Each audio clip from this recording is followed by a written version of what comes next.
সকলে কেমন আছেন? আশা করছি সকলে বেশ ভালোই আছেন। তো ছাদের উপরে ভিডিও করতে চলে আসলাম এখন সকালবেলা। তো আজকে এই ভিডিওতে আমি আপনাদের এমন একটি প্রোডাক্ট দেখাবো, এমন একটি ফ্যান দেখাবো যে ফ্যানটা আপনি সব জায়গায় ক্যারি করতে পারবেন। ঠিক আছে?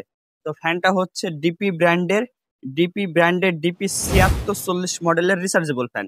তো ফ্যানটি আমি আপনাদের একটু আনবক্সিং করে দেখাই। তো ফ্যানটি কিন্তু আপনারা সব জায়গায় ক্যারি করতে পারবেন। ঠিক আছে?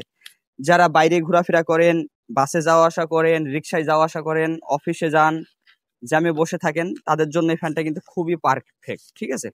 তো এই ফ্যানটা কিন্তু খুবই একটা কিউট ফ্যান। তো এই যে দেখুন, এটা হলো ফ্যান, খুবই কিউট একটি ফ্যান। ঠিক আছে? এটা ডিপি ব্র্যান্ডের, খুবই ভালো ব্র্যান্ডের একটি ফ্যান। তো এই ফ্যানটিতে ব্যবহার করা হয়েছে আপনার 3000 এমএএইচ লিথিয়াম ব্যাটারি, যেটা আপনি অনেক সময় ধরে চালাতে পারবেন। এছাড়াও এই ফ্যানটি কিন্তু আপনি চাইলে পারে আরেকটি ভাবে ব্যবহার করতে পারেন। তো এই ফ্যানের সঙ্গে আরেকটা আপনার বাটি দেওয়া হয়েছে, যেটা আপনি ডেস্কের ওপর রেখে দিয়েও কিন্তু ব্যবহার করতে পারবেন। ঠিক আছে? এই যে এখানে একটা বাটি আছে, এই বাটিটা এখানে রেখে দিয়ে আপনি চাইলে পারে এটা এভাবে ডেস্কের ওপর রেখে দিয়েও কিন্তু ব্যবহার করতে পারবেন। ঠিক আছে? এছাড়াও আপনি